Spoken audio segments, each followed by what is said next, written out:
Can you hear me now?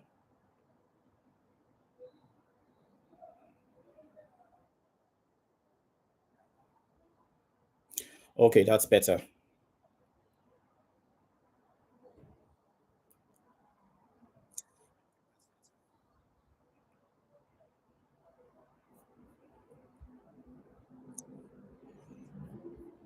Okay, so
can you hear me now?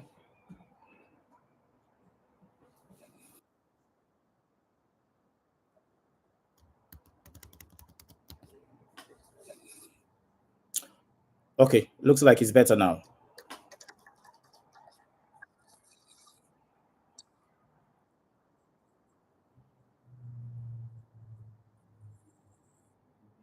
So I was saying that welcome to this session for all Klemweb interns. We've had a weekend of learning.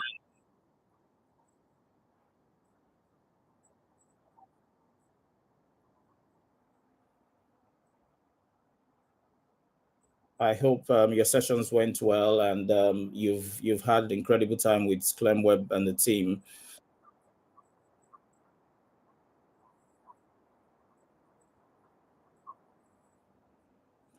Okay, so I'm having a recall back on my voice, so just give me a minute while I try to sort that out. 1 minute, please.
Hello, can you hear me now? So it looks like I'm having a little bit of audio problem when I try to share my.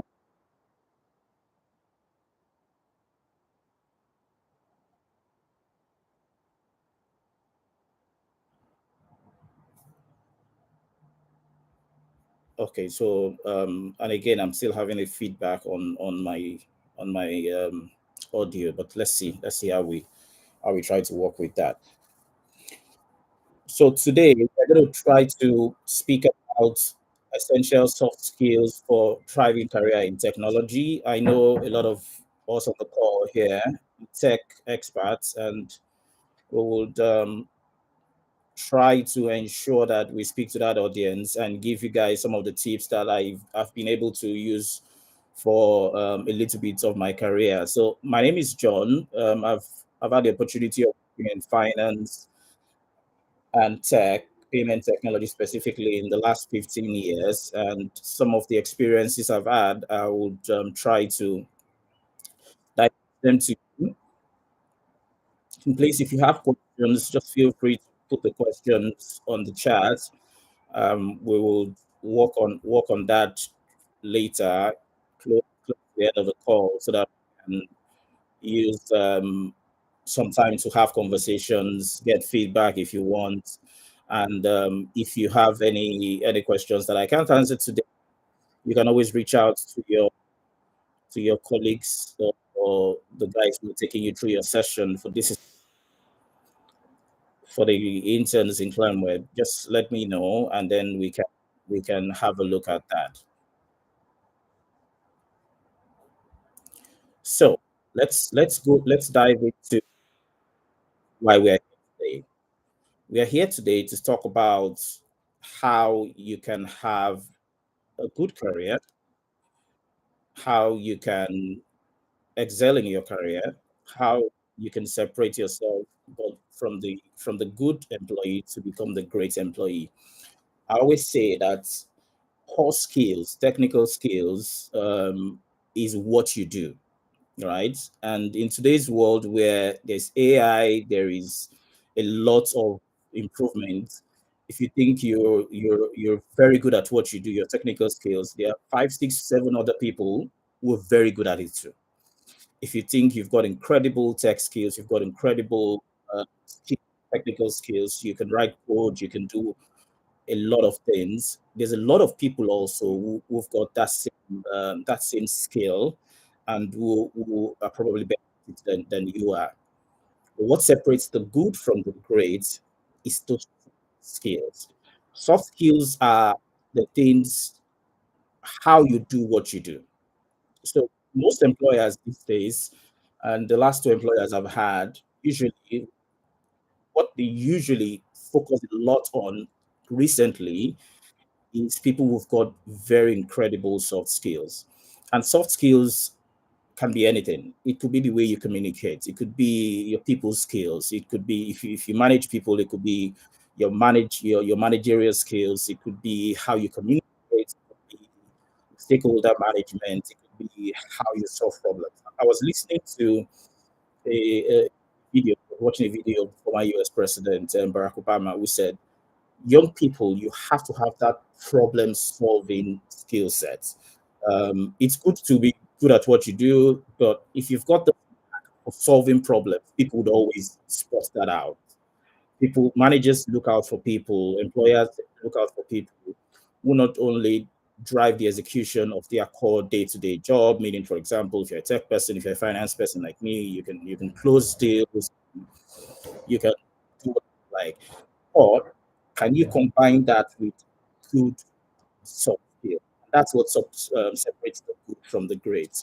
So today I'm going to try to share my screen one more time, and see if the audio allows us to. It doesn't, I would stop sharing. But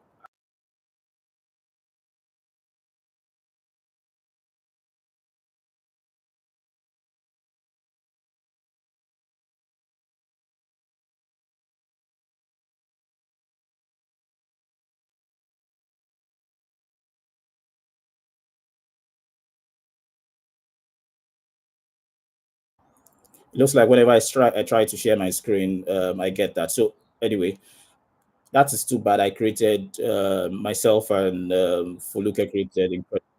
Anyway, I would share that with you. I will share that with you through Toy. I hope you guys can hear me now. Good, brilliant.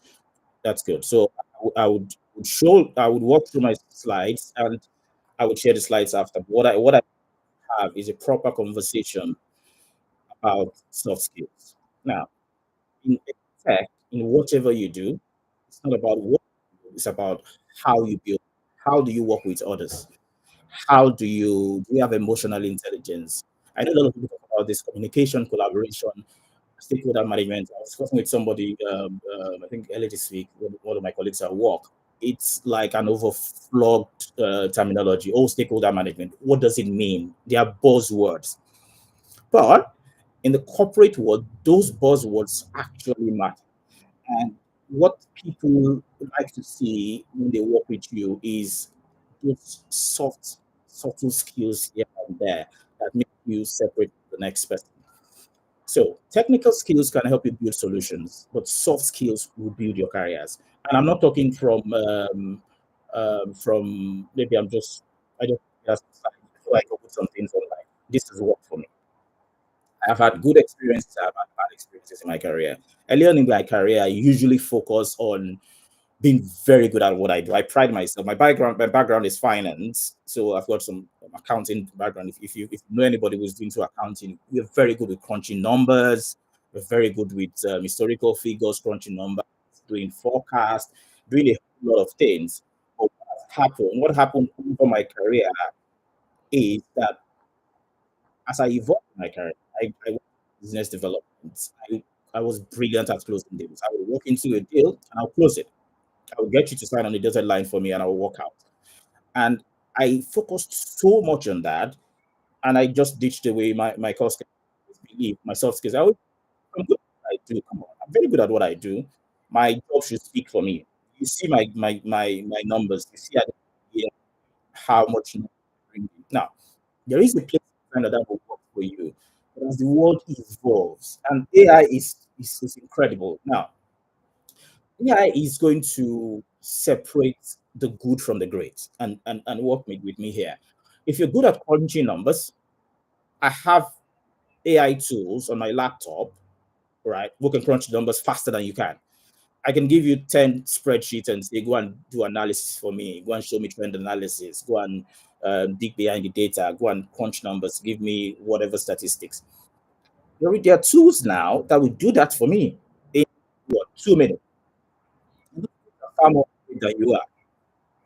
So in one of my previous roles, I was working alongside a data person who was a data analyst, and we're putting together a slide for very senior executives, and that slide was going to determine decision making, right? So we had huge data worksheet, very massive data worksheet.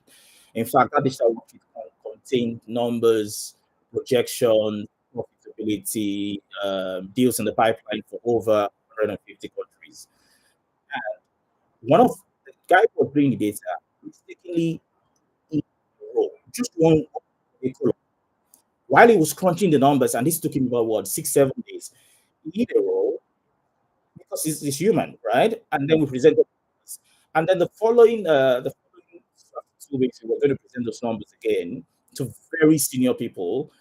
And this guy was on leave, and somebody else was doing his job, and that person found out that he had eaten a roll while he was doing, and that roll he hit made a difference in numbers with over $200 million, over $200 million just by hiding a roll. And a lot of the analysis that the system did based on those numbers. Now, if that was computer, if that was AI, it wouldn't make that mistake.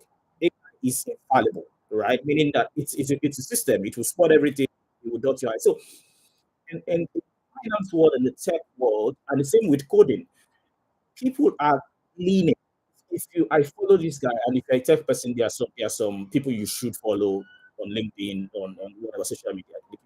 I follow Satya, who is the CEO of Microsoft, and there's something called Copilot, which is just launched, and it is bananas. It is incredible, right?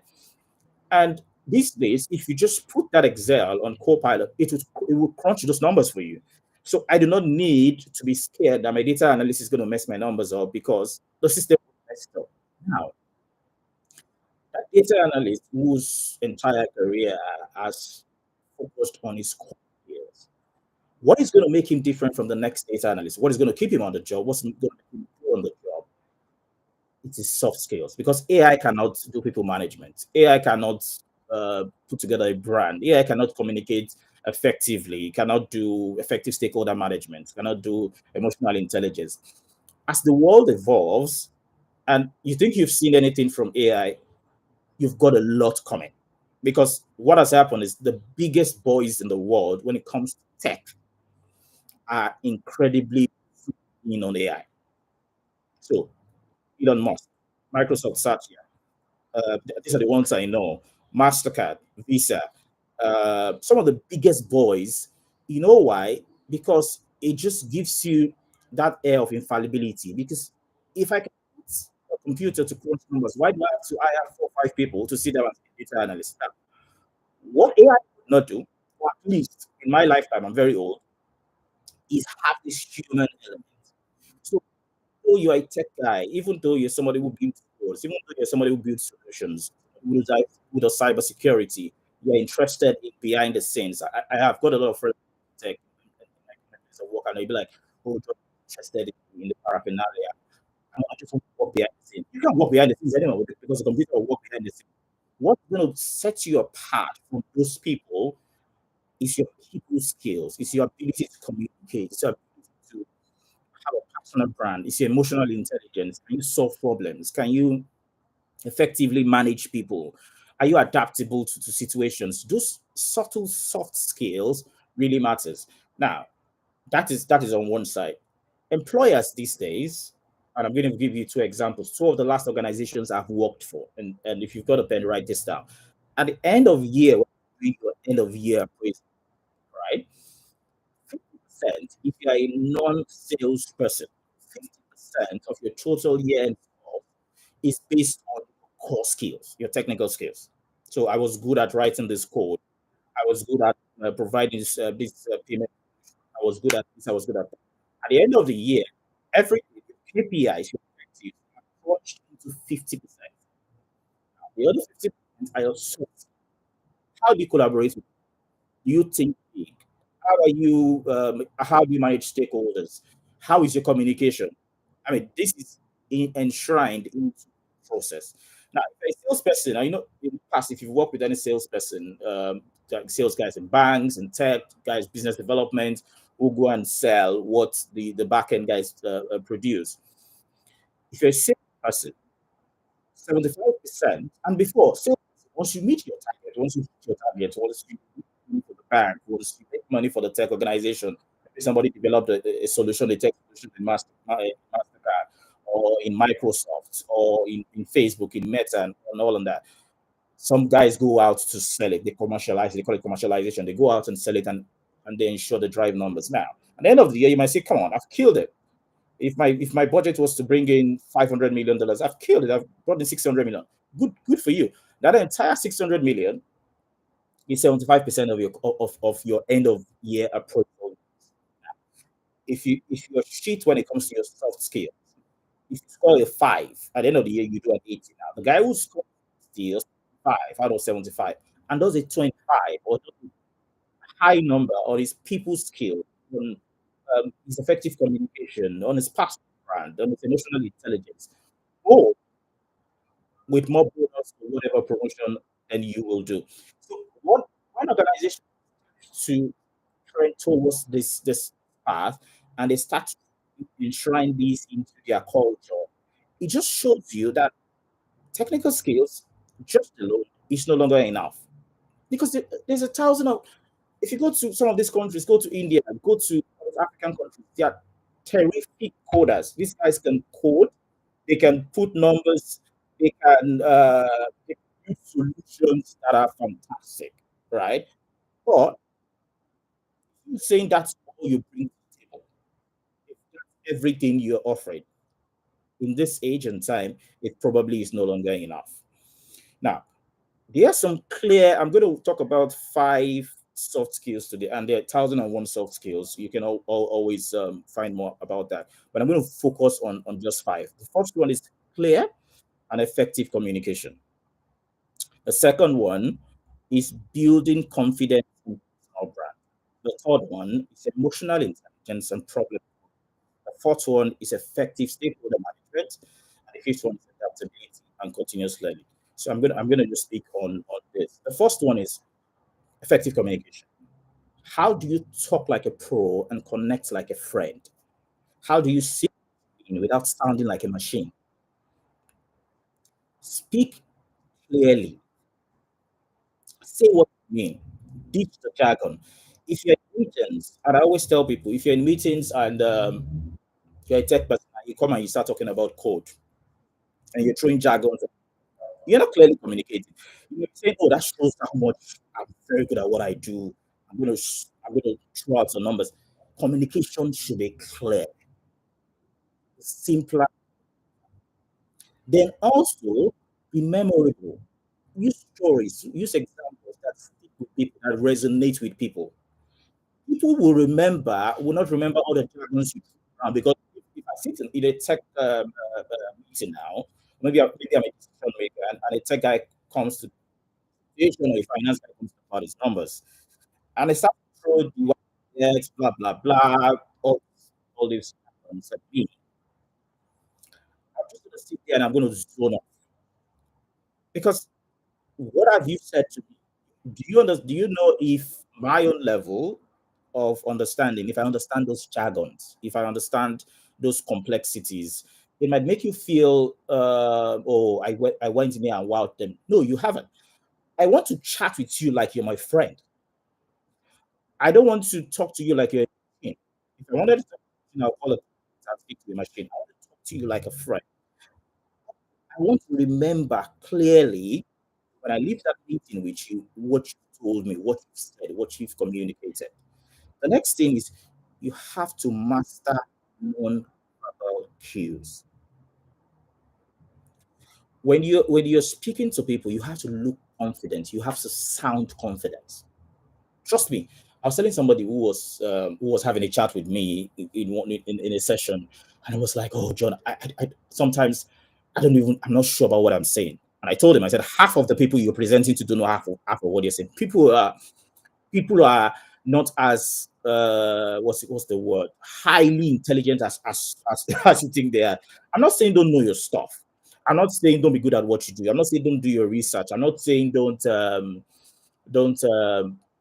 prepare for a presentation, but sound confident. Because if you go into a presentation, you go into a communication scene with maybe decision makers, if you're a tech person, you're looking to onboard VCs, people to invest in your company, you're sounding very confident. I'm not gonna give you my decision because I'm not sure. It's because I would say, if you're not sure, are you sure about what you're saying? I've been in calls when people say, "Are you sure about what you're saying?" And that sort of triggers you to know, if my confidence level is even low. Learn to smile. Learn to smile. Learn to use gestures that matter.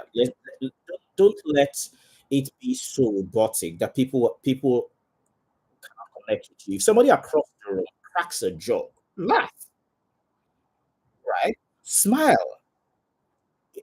I know sometimes you're going into a meeting, you've prepared, you've done. Okay, I'll give you a classic example. In 2016, 2015 or 2016, I think it was 2016, I was trying to close a deal with a top oil and gas person. I think it was an ExxonMobil along that VI also by the way road. And I was referred to the guy by one of his colleagues who had provided a solution for a colleague of his. And the colleague said, "Oh, Sean, go and speak to my friend. His director, blah, blah, blah. Speak to him." So I got a meeting. Before I went, I prepared my slide, I prepared my presentation, I prepared everything. I was going to take him through 5 steps. I wanted to close that deal. And I got into the meeting, and the guy said, "Oh, sit down." And as I started pulling out my presentation, my tie was on fleek. I was sweating inside. I wanted to close this deal. The guy just looked at me like, "What are you doing?" And I'm saying, "I'm trying to." He said, "You don't need to close me. My friend already said you're good. The solution you're providing is good. Where do I sign?" Now, if I was so robotic, I would say, "Okay, sir, yeah, where you sign. Let me take you through the 5 steps." No, what I just did, I said, "Fantastic." I got out my paper, flipped around to him. I said, "Sir, just sign here. I would go ahead and fill the rest." Because immediately I had mastered the cue that, okay, this person is not interested. He probably had 5 minutes to do that. So if people, sometimes people, you're going to meet them and they're going to turn the conversation somewhere else. So you've prepared. So be the master of non-verbal cues. Look confident, maintain eye contact with people, and also listen. Listen. Listening is an art, right? So sometimes you are listening to respond, you're not listening to understand. Understand what is being said and what is left unsaid. So I always tell people, when you go into sessions, go into meetings, you're trying to communicate with your team, you're trying to communicate with your manager. Are you really listening? Are you listening to hear what you want to hear or what you think they're saying? Are you listening to try to understand from where? Active listeners are brilliant people, and also learn to ask smart questions. I always say, if you don't have a smart question, don't ask any question. Because if you go in and ask a very silly question, maybe after you've done an incredible job of presenting, you've killed it, and then you go and ask a very silly question, you're like, oh, really? Why would you ask that? So prepare for the questions you're going to ask. It's actually a thing.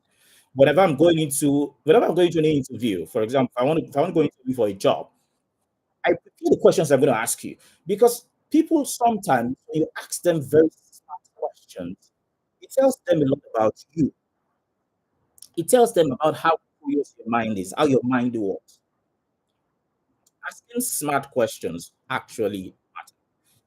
Now, there's something they call about building your brand. You might say, what is brand? I'm not Klemweb, I'm not an organization. Every human being, you're a walking brand. What do people think you are? Or what do people, when somebody mentions your name, maybe your name is Justice, or your name is Tile. When you're not in the room and people say, oh, Tile, what do you think about Tile?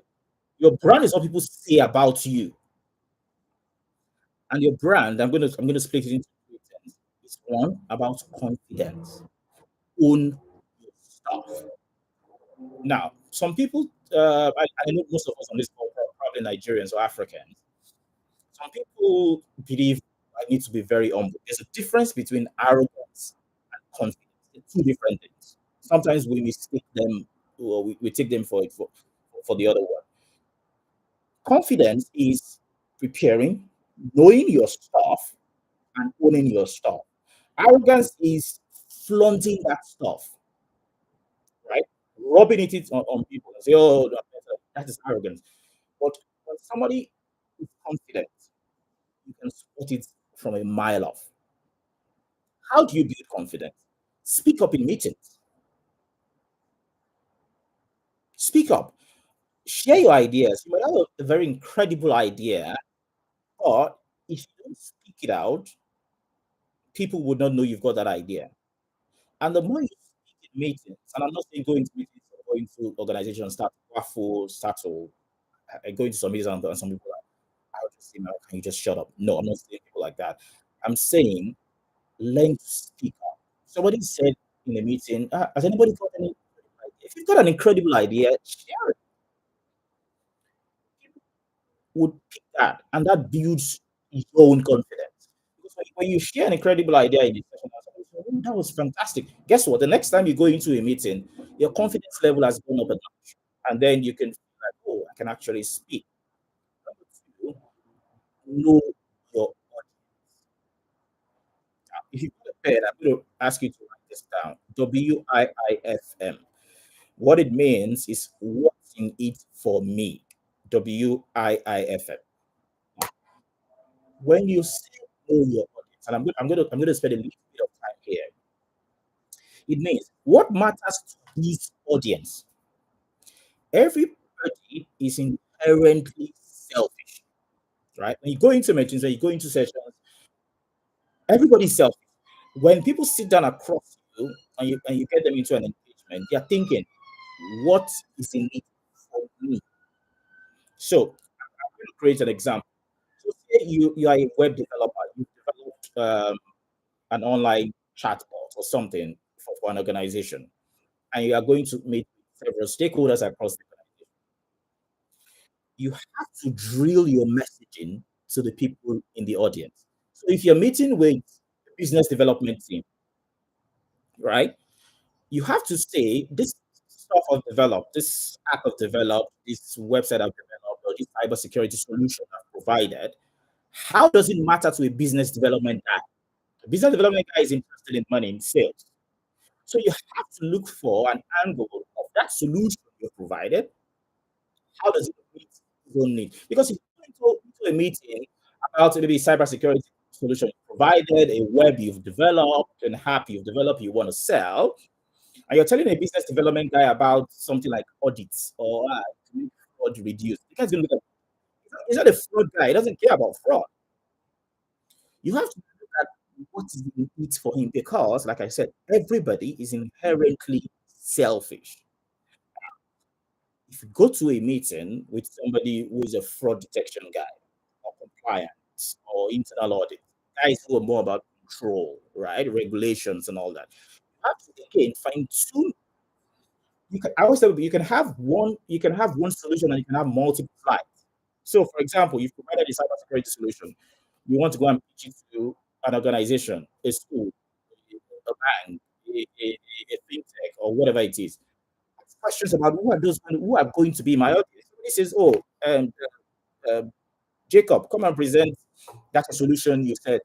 I've got a couple of stakeholders who would like to hear from you. Or maybe you're in the office. Your boss says, "Oh, that idea you said you had, we're going into a meeting. Come, let's go with it." Find out if it's possible. Ask. Say, "Sorry, could you give me a list of people who are going to be in that audience?" Go on LinkedIn, find out who they are. I do this all the time. In fact, here's the secret.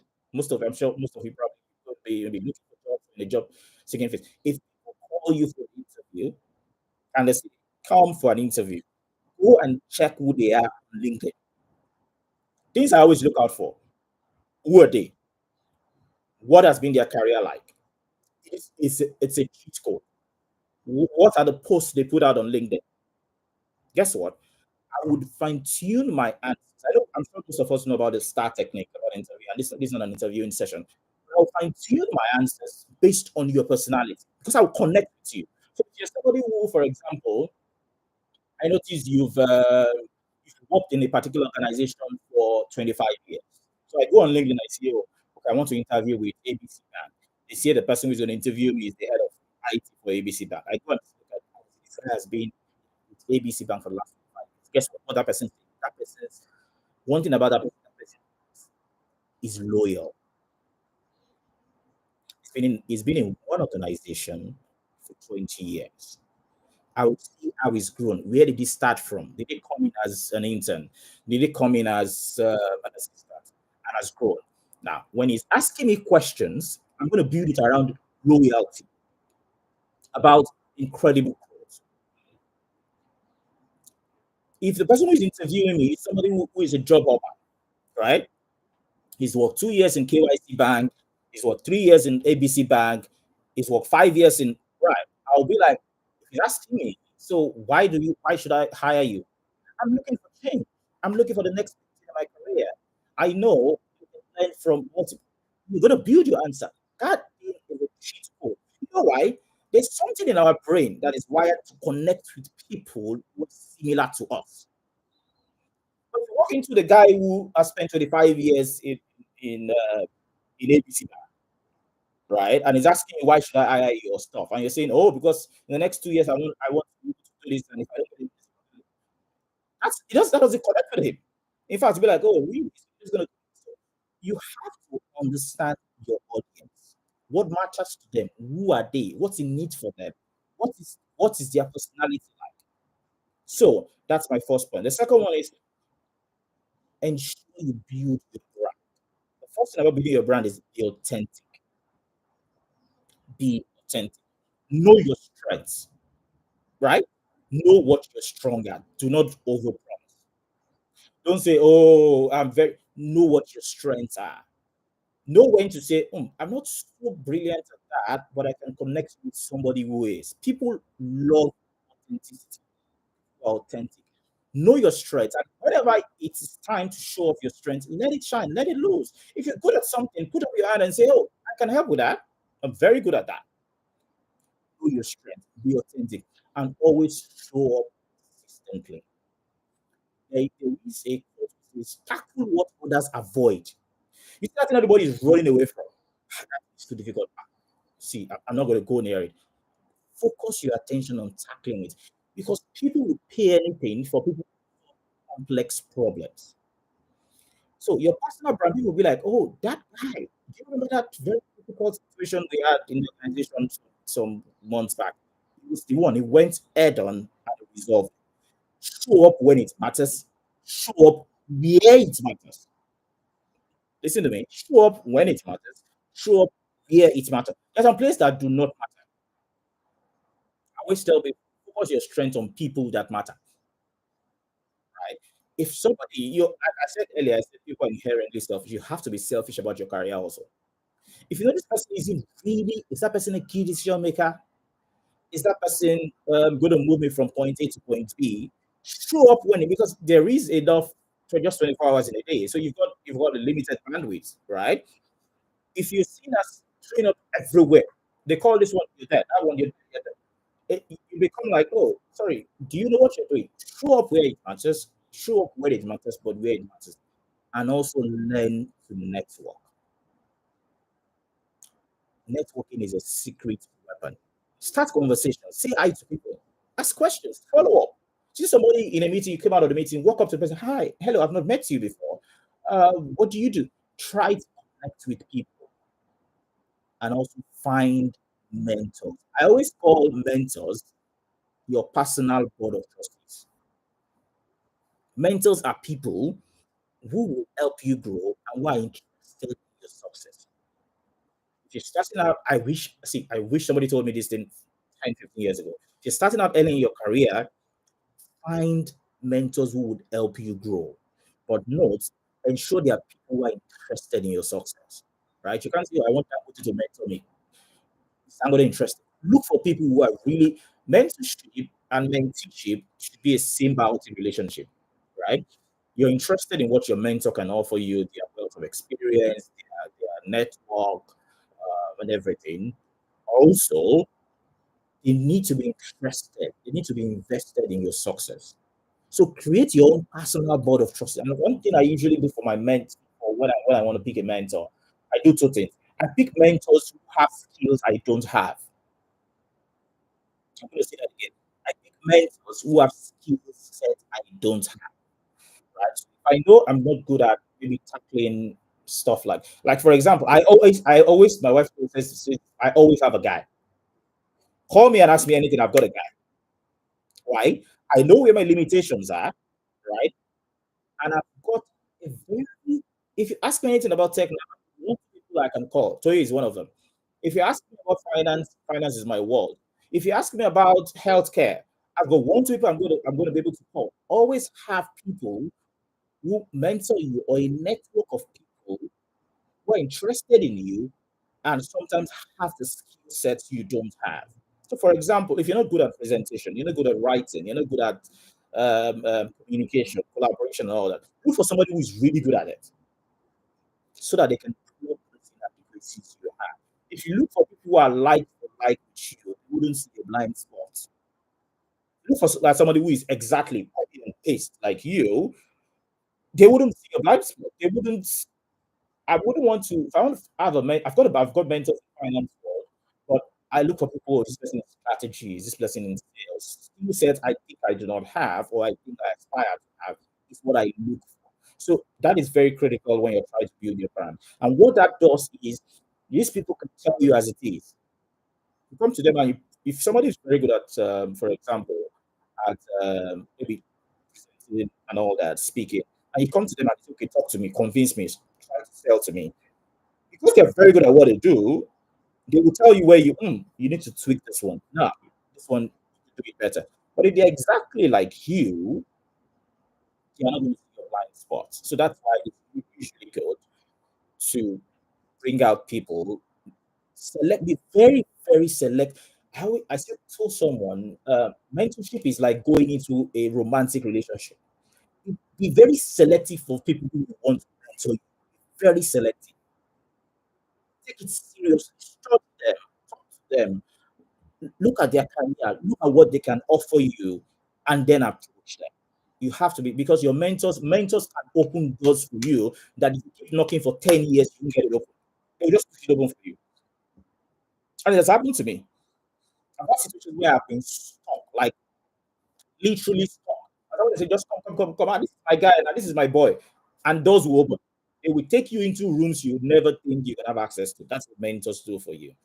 The next thing I'm going to talk about is ability to read room, emotional intelligence.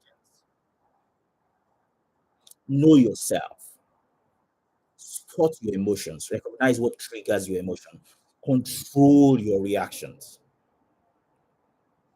Sometimes when you and if you've got years of experience, and I'm sure if you haven't, you get to as you grow, you're doing a project and you bring different people together. Sometimes people are going to like, but when you're the person who knows how to control their emotions, knows how to control their reactions, really, at the end of the day, when everybody is screamed at each other, you see that person that is just easy peasy. It doesn't mean you are a robot. It doesn't mean maybe you also deep inside you're not feeling like, oh, I want to fight. No, control your emotions.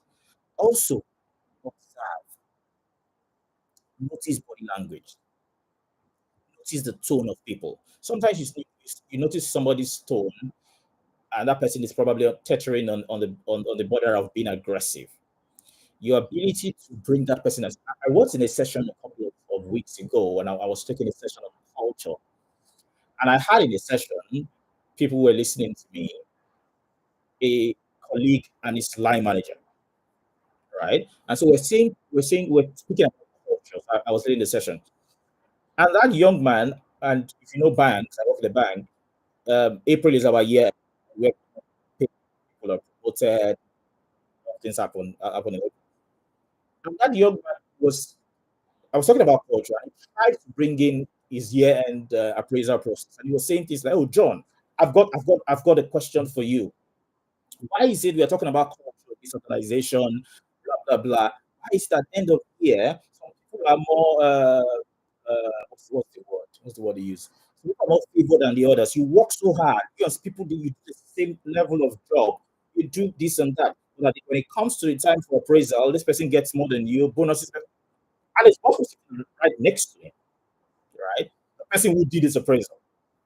And people in his team, members of his team was sitting. And I was almost drawn into that argument. I don't know what happened in their team. I'm not a member of the team, so I have no clue what happened in their team.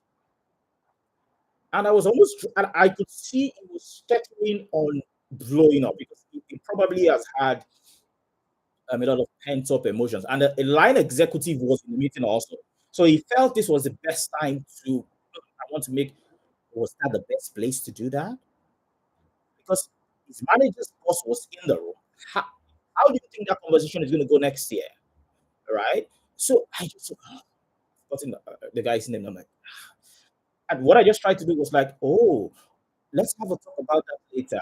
We can always bring this thing up with your manager. You can sit down your one to one and try to manage it. My point is that that outburst or mini outburst he was catering on, his boss is not going to like that because if I was his boss, I wouldn't like it. Because why wait to a public forum of about 40 people? My own bosses, the line executives are there, and you're sort of telling me uh, I give up some people.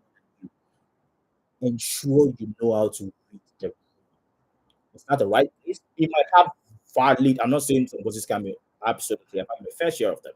It could have valid reasons, but right visit, wrong place. That was not the place. So learn to control your emotions. What that said to me, I don't know what's going on with in his team. What that said to me is it doesn't it might speak, it might feel at the end of the day I've been able to call my boss out. But it calls you out also because I'm the bosses of people that I wouldn't want my own subordinates to go and watch my head in any public. Have those conversations, escalate awareness. So social awareness, read the room. Don't let your emotions take the wheel. Then connect with impact. Communicate clearly. Tackle conflicts calmly, solve conflicts, don't aggravate. If you know, sometimes you are in a heated conversation, conflict, maybe you are managing a project, people are going head to head, this delivery time is not possible, why at least ensure you tackle conflicts calmly. Try to solve it. Don't say, you too, why did you do that? No. When you learn to read the room, when you have emotional intelligence, people will spot it and be like, oh, did you see how that guy masterfully navigated that complicated situation? Read the room, emotionally intelligent. That's a secret weapon, use it wisely. Now, problem solving. Every problem is a puzzle, right? People will know how to solve problems. Now, again, another example. if I've got two subordinates, right? One of them, every time he wants to do something, every problem he has, he brings it to me. And the other one, every time he's got a problem, he tries to solve it. He comes to me and says, "This is the problem I have. This is the solution I figured out." Who do you think, as a manager, I'm going to like? The guy who solves his problem. Because the other one who comes and says, "Oh, this is all the problem I have," puts on my table, boom. I've got shit of my own to deal with. How do you solve problems? There are some hacks to solving problems.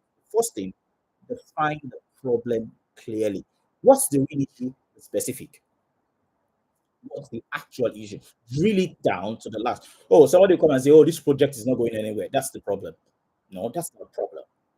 Why is it not going anywhere? Drill it down. What's the real issue? Do we have deliverables? Do we have resourcing needs? Is there people issues? Meaning that do we have, if it's people issues, what are the people issues? Is it that the timeline you've agreed for that project is not feasible? Drill it down to what the actual issue is. Write it. If you need to write it down, bring out a piece of paper, write it down, be specific. This is the issue that is going on. Then brainstorm solutions. List every idea, good, bad, wild. Somebody says, in the brainstorming place, no ideas are off limits. Put all ideas up there. This is a good idea. This is a bad idea. This is a wild idea. I don't know if it's going to work. I don't know if it's going to work. Just throw everything until it sticks. Then sit down and now start to think out, okay, so this wouldn't work. Why wouldn't this work? If it's a bad idea, it can enhance to become a good idea. It's a good idea that, upon thinking, it becomes a bad idea. Evaluate the options. Which idea is more realistic? Which idea is effective? Understand your organization. You might say, oh, for example, I want to solve a solution of maybe customer complaint. I want to solve a big solution. What is realistic in your organization? If you go to your boss or go to your executive or present to leadership, and you're presenting ideas that are unrealistic, it's like building castles in the air. Oh, we need to do drive, maybe your organization is a 100 million naira organization. We need to provide this solution. And they ask you, how much is that? $50,000. Is that realistic? No, makes no sense. If I'm a manager, I'll just switch off like this one doesn't know what he's talking about. What idea is the most realistic and effective? The next thing is take action. I love people who take actions. That's why I've got this thing for consultants. I'm sure if you're a consultant, sorry about that. These guys will come, fancy slide, they come and give you credible. After that, they go. Somebody has to sit down and take that action. Pick a solution, implement it. Even if you don't have the bandwidth, you don't have the capacity to implement, draft it down, draft the implementation plan down on a sheet of paper. So we're going to do this next, we're going to do this next, and present it. And if they say, oh, do you want to lead this? Of course I will. Take action. And after that, I always say something. When you implement a solution, when you solve a problem, review and learn. Did it work? What can we improve next time? How can we ensure this problem doesn't happen again? And give recommendations, even if it's not solicited. Draft recommendations and send to the people who need it, and they would spot it. People who solve problems are one of the most in-demand skills. People who can solve problems. That's why the likes of all these consulting firms who you just tell them and they will come and present it. They make a lot of money. Likes of KPM, McKinsey, Accenture. Why? They have the knack or they built their brand on solving solutions or providing solutions, solving problems. It's a really, really critical skill. Now, the next thing I want to talk about is stakeholder management. How do you keep everyone happy without losing your mind? Now, when you want to start a project, the first thing you need to do, or you want to, it doesn't have to be a project, anything you want to do. Who are your stakeholders? What do they care about? So if I've got a stakeholder pool in the room, this person is from this department, that person is from this department, or this person is the CEO. What do they care about? I've worked for executives. So I've worked for the CEO of the bank before, worked directly reported to him. I've worked in a team reporting to very, very high senior executives in a 500 organization. Those guys do not care about all your what's it called, all your slides, all your Excel. They want to know, what is the problem? What is the solution? What do you need from me? Simple. See those 3 points? What's the problem? What's the solution you thought about? What do you need from me? Put everything on a piece of paper. It doesn't have to be. It's middle line management. I love slides, love Excel. You have to know your audience, know the stakeholders, who are they, what they care about. Senior executives want to make decisions, and they want you to make their making of decisions easy for them. Don't come with them with, oh, I've got 50 list of solutions. What am I going to do with it? So you want me to sit down as an executive in board meetings or traveling around to start to pick out of 50 solutions? No, come with them with top two, top three. This is the reason why I've provided. Pitch the other 47. They don't need it. This is the reason why I've provided this solution. This is what I need from you. I need your approval. I need your go ahead. Or I need finance. I need funding. This is what I'm going to achieve. Oh, simple. And if you're going to somebody who is more technical, middle management, who wants to see a roadmap to how you got there, go and present your slide. Bring out your Excel. If there are people who are very good with numbers, show it to them. Understand what they care about. Understand what their interest. How can you help them succeed? You know what I said earlier? People are inherently selfish. Everyone is selfish. How does the solution, how does it align with my own? How does it align with my interest? Then keep them informed. Right information, right time. Don't give information, the wrong information at the right time, or the right information at the wrong time. If somebody is not interested in the journey of, okay, I'm gonna do something today, then tomorrow, and every 5 days, every 2 weeks, you start to give them updates. You will bore them out. Some people just need, this is where I'm starting. These are the milestones. When I hit this milestone, I'm gonna let you know. When I get to decision making, meaning I have a prototype ready, I have something on the test environment, I want to migrate, I need your approval. Then you come to my office. Don't say, oh, this day I'm meeting with Mr. B, or I'm going to analyze this slides. They don't need that. Give them the right information at the right time. Then also manage expectations. Be honest about what's possible and what is not. Don't overpromise. Underpromise and overdeliver. If something is not possible, don't overpromise. You can. There is a way you can say this solution will be possible if we add A, B, C, D. That's a better way to put it. Don't say, oh, we're going to do it.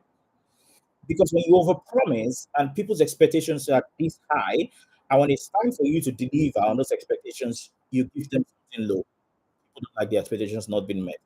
Also, build strong relationships, proactive listening, and maintain trust. My last point today is adaptability. Continue know how to continuously strive for learning. Be adaptable. Embrace change. Don't be set. This is how we've been doing it. We are not moving out. That is one of the worst lines I hate. I hate hearing it. If you come to me and say, "Why are you doing it this way?" Because that's how we've been doing it. Be susceptible to change. Be adaptable. Learn, unlearn, relearn. Don't be stuck in your ways and say, "No, that is how we've been doing it for the last 20 years. Why should we change?" People always say, "Why do you change perfect whatever?" There's a saying. Be adaptable. Somebody comes to you with better method of doing things, listen to them. You might learn something. Also, seek constructive feedback. Listen, constructive feedback. Feedback that would help you grow, not feedback that will pull you down. Somebody should tell you, this is what you did. This is how I think you could have done it better. Seek people who give you such constructive feedback. Note, please, some people's feedback are meant to be listened and be thrown in the bin. And this is from personal experience. Some people are not, they tell you they're giving you constructive feedback, but it's actually destructive feedback because they would want to beat down all your sense of optimism and like, oh, that thing you did was rubbish. If anybody tells you, oh, that thing you did was nonsense, that is constructive. Constructive feedback says, oh, Tayo, I saw you've done this. It was really good.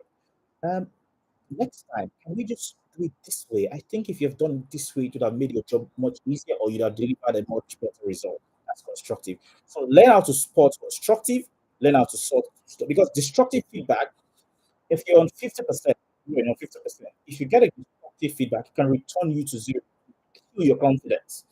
You would start to doubt yourself. You start to believe I can't achieve it. Constructive feedback is meant to help you grow. It's meant to drive growth in you. It's not meant to bring you down. So that is my my take for now. I want to listen to questions. If anybody has got questions, so if you've got questions, can you please drop on the? I'm just going to scroll through any questions and see.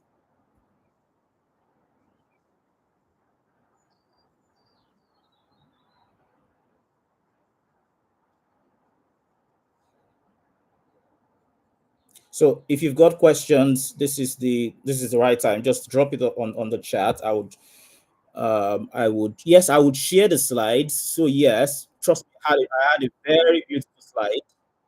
That slide was not go to waste. So yeah, I will share this with the Klemweb team, and I'm sure pass it across to everyone on the call. Any questions from anyone?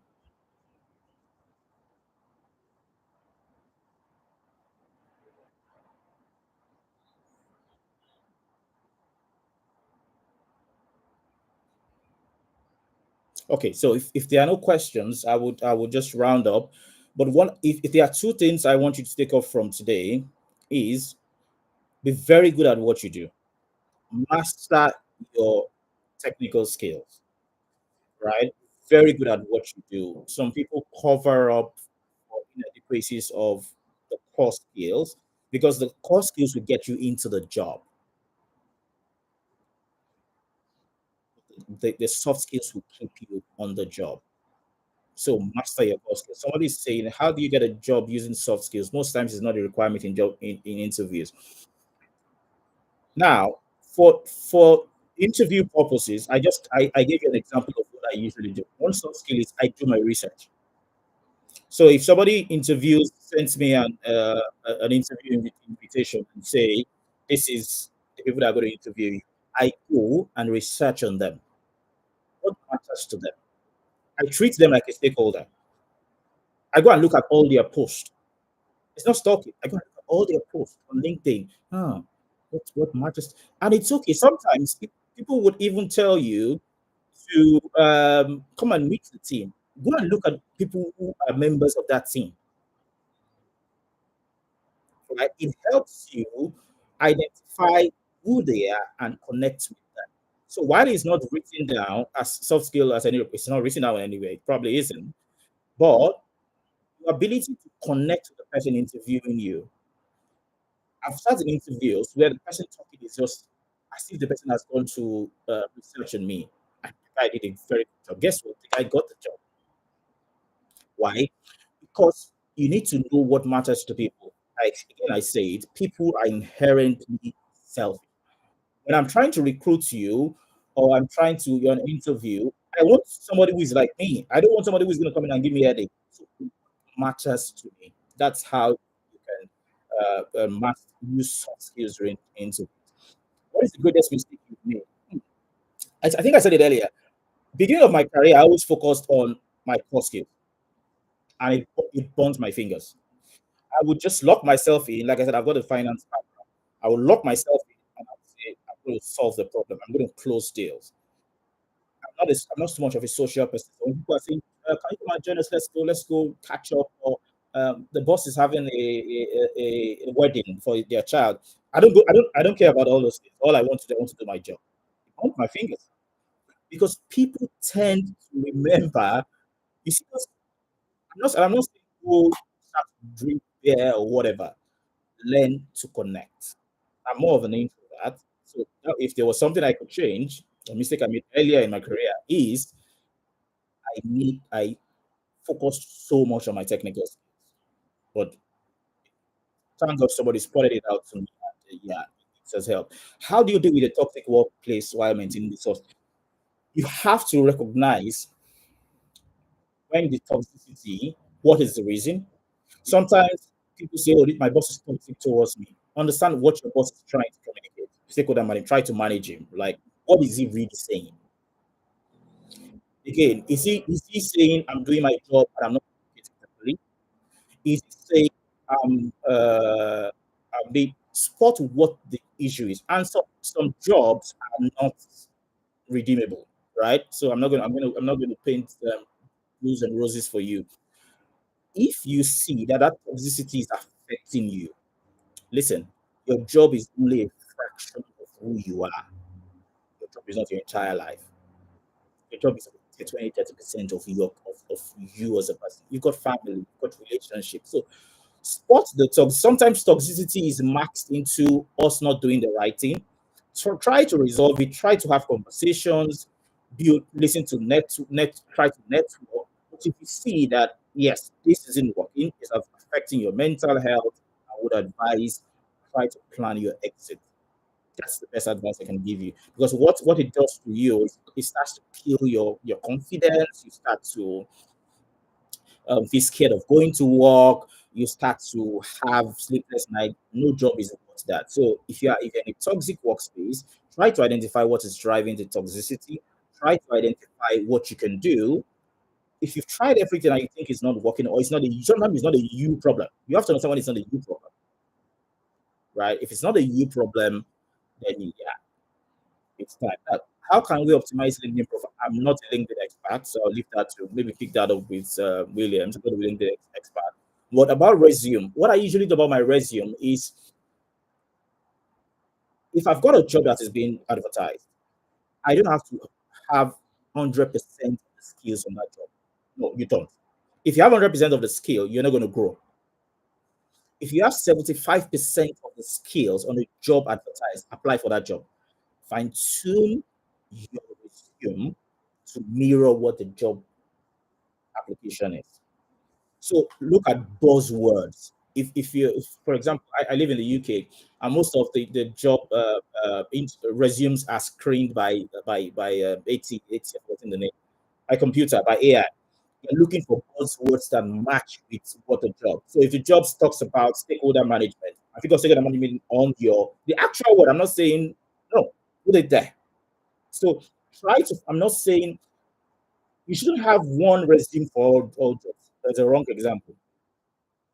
Some jobs, especially if you're starting out as a career, God bless application tracking system. Try to take the time. Some people apply for 50 jobs and you keep uploading the same CV. It's laziness. Understand what the job is about. If you've got 70% of the skill, apply. Don't wait for you to have 100%. So, what question would you ask your interviewer, and what questions should one avoid? My interviewer, what I always ask them, I usually ask them a couple of questions. What is success defined like on this role? What would you expect from me in the next 3 months? What do you expect me to achieve? What is success defined? That's it. Two, what is the most critical thing that you want me to address once I resume? Is there anything in the team that is pressing? What are you doing? You're positioning yourself as a solution. Another thing, if you're interviewing for any organization, spend time in studying that organization. Go and look at what are their values. Are they new products they've just put on the market? What are they at their last year financials? Study, study, study. The questions you ask shouldn't be so what's it called? Do you do hybrid working? Sorry, when will I be promoted? No.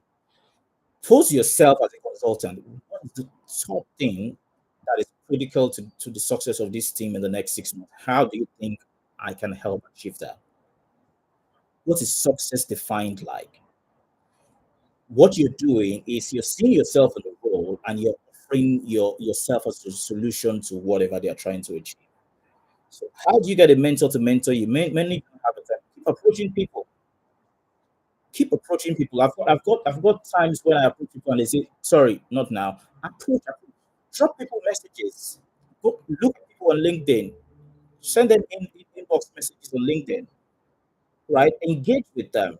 But always see that the person, sometimes if you approach me, for example, now you say you want me to mentor you, and I always look at, can I offer you anything? So if you're coming from the medical field, for example, you're a doctor, and you ask me, I've not got anything to offer you. You know what I mean? So it does not mean I'm going to tell you that. What it means is I'm going to engage you and say, what do you really think? Because I take mentorship very, very seriously. So I want to know, what can I really offer you? And sometimes you can chase some mentors. Yeah, some people have chased for 6, 8 months before they agree to have chats with me. So um, don't get. I know sometimes some people can just ignore you if you're on red, they won't answer you. Yes, but try to identify. If you look at people's profile on LinkedIn, look at what if you see them, do they mentor people? Do they speak about mentorship? Are they passionate about development? Are they passionate about growth? Right? Some people don't care. Some people it's not their strongest suit. It's not because they hate people or they're terrible human beings. They haven't just got the time, or it's not their they don't need to do it. A mentor has to want to mentor you. I remember I said it's a symbiotic relationship. I have to be interested. I have to be invested in your success, right? So I also have to have an interest. I want this person to succeed. That's the best mentor. Because if you just have somebody who really doesn't care, you're just going to have mentorship as a tag. Oh, this person is a mentor, and your mentor should put you on the spot. Should say no. If you go into mentorship sessions one to one with people who mentor you, and you come back all feeling roses and oh no. Sometimes you should come out of mentorship sessions with proper strong conversations that they will tell you, no, Bola, you're not doing this right. I don't think they should. People who are really invested in developing you and who have the time. Some people is wrong time, like right time. You're right people, wrong time. Maybe they've got so many people they're mentoring, or they're having a busy time on maybe on their schedule. So you have to keep trying. There really isn't any right or wrong answer. Most interviews don't tell you about who will be interviewing you. Okay, this is another feedback I would give. What are you applying for? If you're applying, for example, IT analyst, go to LinkedIn, click on that organization, look for people whose job roles, right, align with the department you're going to be in. Most organizations, your first stage interview is probably going to be your line manager. How do you know? If you're coming in as a data analyst, who is the head of data in that organization? More often than not, is going to be. So don't wait for them to tell you this person is going to be interviewing you. Some will tell you. In the UK, I think they tell you, they'll give you the names. But I know in Nigeria, sometimes they wouldn't tell you. Go and if you're coming into a bank, so for example, you're coming to apply as a bank as an IT analyst, go and see people under the organization whose role very much mirror yours. If it's a small organization, you will see the head of IT is just one person. If you're interviewing for a multinational organization which is based in many countries, go and look at the person, look at the person's location. Where does this person live? Most likely it's going to be. Most times, the first stage interview is most likely going to be your direct line manager, and the next stage you can have HR, line executives, depending on your level of experience and all that. So yeah, you have to do that kind of job. Then how do you approach people, especially adults, while networking without seeming disturbing or taking the time? Should we just go straight to the point? Like I said, drop people messages. Social media. See, when I was growing up, I'm not too old. When I was growing up, social media wasn't there, right? Now you've got social media. So approach people, go straight to the point.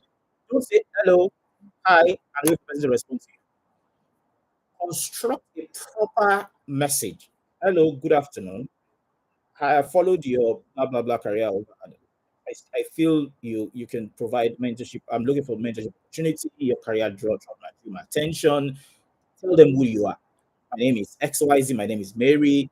I do this, that. This is a brief, what's it called? Just doesn't have to be too long. People's attention span is very little. Do that. Don't do hello, hi. Are you there? You're not chatting with you're chatting with probably very busy people. So put that message, one paragraph or maximum two paragraphs, send it to them. Again, some people do not have the time. You have to sometimes you can send messages 4, 5, 6, 7, 10 people and 2 people will respond. You have to take it, like I said, take it seriously. It has to be the person who is the right person for you at the right time. Then what's my name? My name is the same name you have on John Alan, that's my name on LinkedIn. What steps can an introvert do to overcome shyness? Shyness, practice in front of the mirror.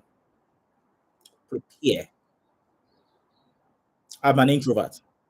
I am an introvert. Prepare. Sit down, grab a mirror or grab somebody, your friend, your sibling. Let the person sit. Let the person give you feedback. Prepare. If you're going tomorrow to talk about, for example, I provided the solution I want to present to people. Prepare. Take your paper, biro, draft out what message you're trying to pass across. Imagine questions they're going to ask you. Repeat it. Prepare. There's no shortcut. There's no magic when you just switch and boom. No. So people are born communicators. People like that are orators. Give them, wake them in the middle of the night, pack up and stand up, and go and waffle their way through it. They're very good at it.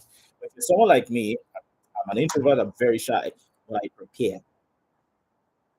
So, and the more practice you have, the more expertise you learn, right? When you continue to do it, sit in front. If you don't have anybody to do, sit in front of the mirror. If you've got a phone, put your phone or a laptop, do a CV, you're speaking to people, record, play it back, hear the sound of your voice. How did you come across? Were you convincing? Would you buy from you? Right? So try to practice. I think that's the best way to overcome shyness. And ensure you put yourself in a situation that takes you out of your comfort zone, right? If you're shy and you continue, maybe somebody, you are in a meeting because you're shy, you don't talk. Raise up your hand, nobody's going to kill you. Talk. If you talk, you make a mistake, you've learned from it. I always tell people in the meetings, speak slowly, right? Especially for people who are not, you're not confident speaker, speak slowly, like take your time. Don't, because when you rush, sometimes you rush and you start making errors. You start what's it called? Speak slowly, speak clearly, process your thoughts. So, for example, if you're going for a meeting, plan for that meeting. What's the question I want to ask? Write it down. Think about that question. How is the best way for me to communicate this? And try to practice. Practice, practice, practice. You're not going to get better if you don't practice it. Everyone has the ability to communicate, but if you don't practice, if you don't do it repeatedly, you are really not going to get better at it. That's the best. There is no magic wand anywhere. Okay, so looks like, so yeah, that's my name, Jonola Anupeku on LinkedIn. Yeah, so I think I hope that answers your question. If there are no further questions, we're going to end the session. So thank you, everyone who's been on the session. I think I'm correct. So yeah, the session would still be on Klemweb's YouTube, what's it called, profile. So you can always come back to it. Uh, how can I stand out in the tech industry? There's a lot of saturation. Yeah, that's what I said. Develop your soft skills. Be very good at your core skills. Be very good at it. Be very, very good at it. And then, yeah, what should you do after an interview and didn't get a response? Yeah, very polite to follow. I do usually will follow. If I attend an interview, at the interview, I would ask questions and say, is there a particular timeline when I would get feedback from you? It's nothing wrong with it. That is not going to say, oh, this person is very forward. No, ask. And if they tell you, oh, you should get feedback in the next week or two. When it's that week or two, hello, blah blah blah. Thank you for giving me the opportunity to interview with your organization. It was great to get to know your organization better. I'm just following up with the interview I had the other day. There's nothing wrong with it. Don't let anybody tell you no. Ask questions. Be bold. So ask before you leave the interview. If you didn't ask, after 1 or 2 weeks, I think most organizations, except it's very very big organizations where what's it called, can take months. 2 weeks is a fair time to ask. Yeah, it is. It is. And if you're like me, who you spotted the person who interviewed you, after the interview, the person is on LinkedIn, drop the person a message. Hello, thanks for the interview today. It was great. It is not what's the word? It's not wrong. If you're interviewing me and I can spot you on LinkedIn, once we finish the interview, 1 or 2 days, I will drop you. I don't care if you answer. What I think what we usually do is we care and say, oh, they didn't answer me. It doesn't matter. Don't be stalkish, right? But just drop a message. Thanks for the interview. It was great getting to know your organization. I look forward to working with the team. Boom, simple. That's it's not going to change anything, right? So don't be too shy. Don't see it as, oh, am I disturbing? You're not disturbing. You're just putting your, the world is very, you're not only competing right now with human beings, you're competing with AI, with tech. Yeah. And the world is now a global organization. People are very good at what they do. Set yourself apart, ask interesting questions, follow up after interviews. I think it's absolutely allowed. Any organization that frowns at you following up, probably you should work for them. Okay, all right. Thanks everyone for this session. I'm going to end the stream now. Like I said, you can still access this video on Klemweb's channel. Follow us and try to. You can always come back to it. Um, my LinkedIn name has been put up there. Thank you. So if you want to drop any message, feel free. And yeah, good luck with all your sessions.